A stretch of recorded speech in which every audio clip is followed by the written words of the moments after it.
No Time to Spy, a Loud House movie. This film is about Myrtle and Albert getting married and having like this wedding and going on this big old trip.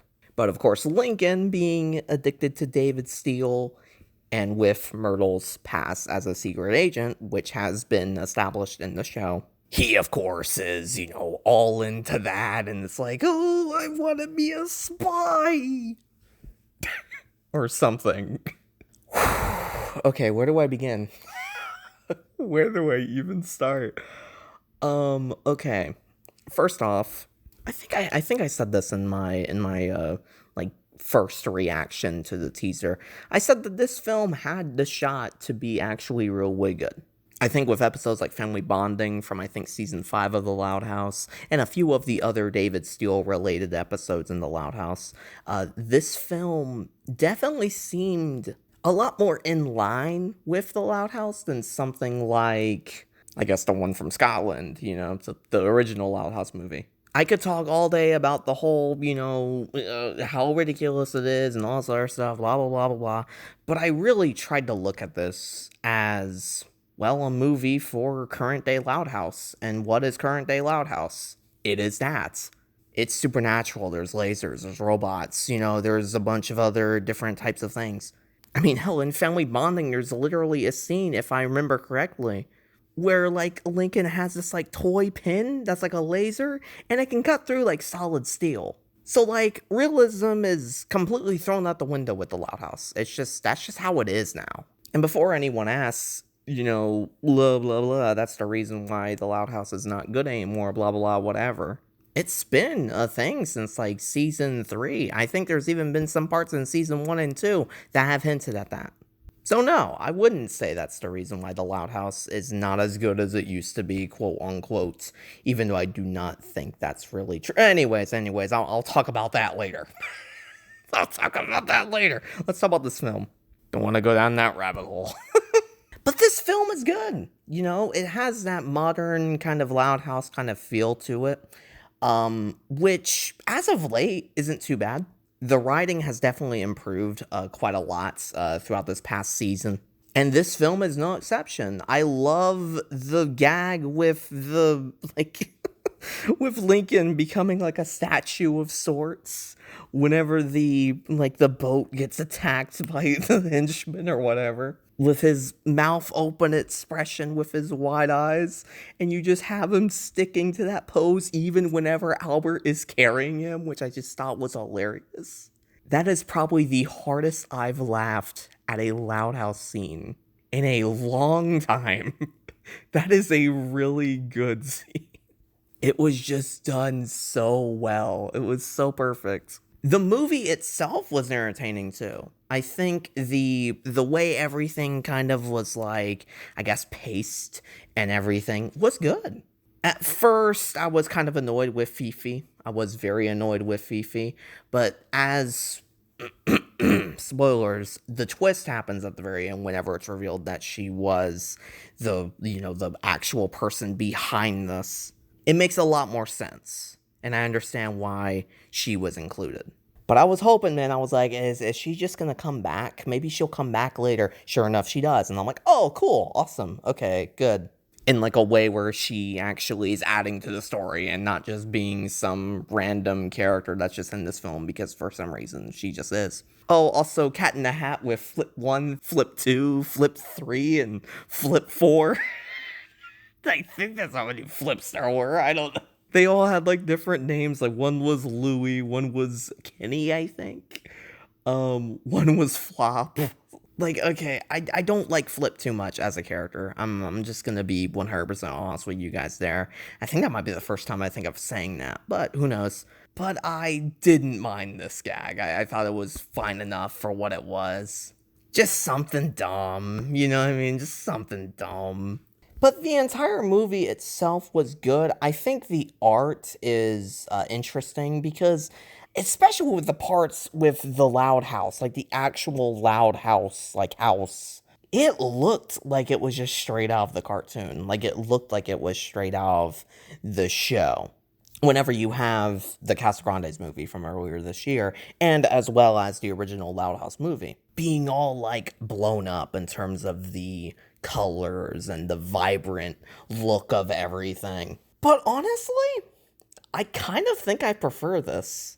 Because I don't know, it just felt like I was watching a longer episode of The Loud House, which I think is kind of what I would want these to be. Keep in mind, I love the pretty visuals, and there were quite a few in this film. I love that. But just some scenes where it's just normal. You know, like, oh, here's Lincoln, here's how you would see him in the cartoon. Like, here's the original color palette, here's, everything, whatever, how it actually looked in the actual, like, show if you were watching it. And then having the little vibrant shots whenever we need them. And I think that was good. I like that. That was fine. May not be what everyone says, but honestly, I liked it. It was good. Now, probably the best part of the movie, the ending. Holy shit. Lincoln nearly dies. Spoilers. Holy shit.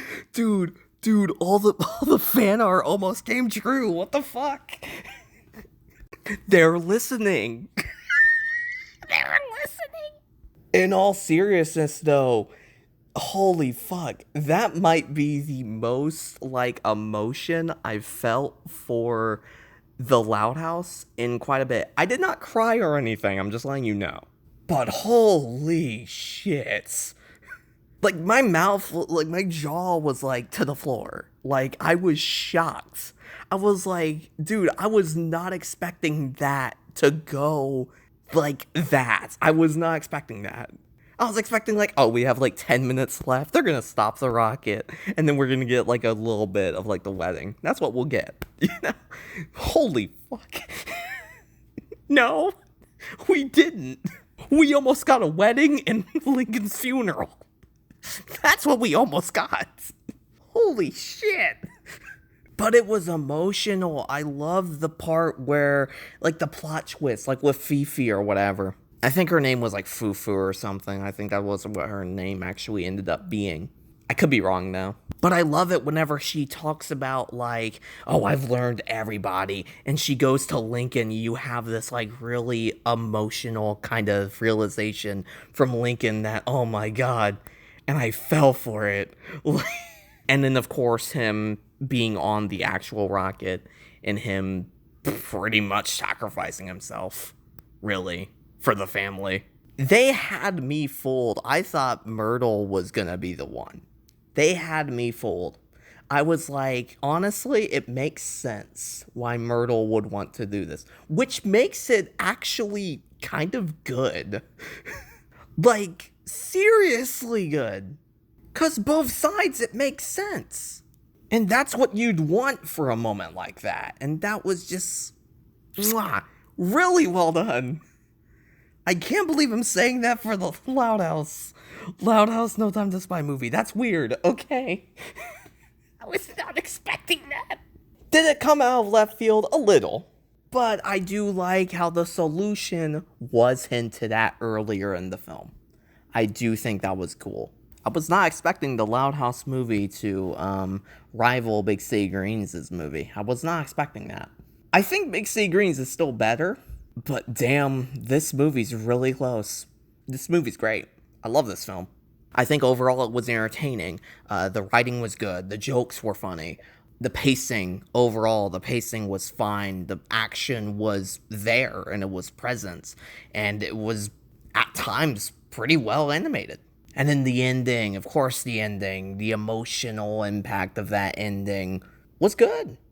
I don't see anything really too wrong with this film, aside from the Fifi stuff, but really, that's it.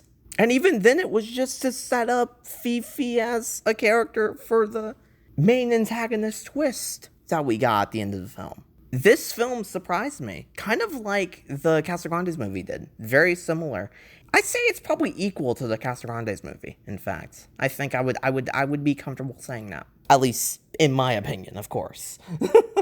Alright, that's enough rambling about this film. Thank you so much for watching my opinion of this film. See you guys soon for some more reviews. I think we're done with films. Hopefully, unless the Casagrandes are doing a second film. Here I was thinking entering this film, I was gonna call this an average or something along those lines because it's just one of those films where I just didn't think we really needed. But no, we needed this.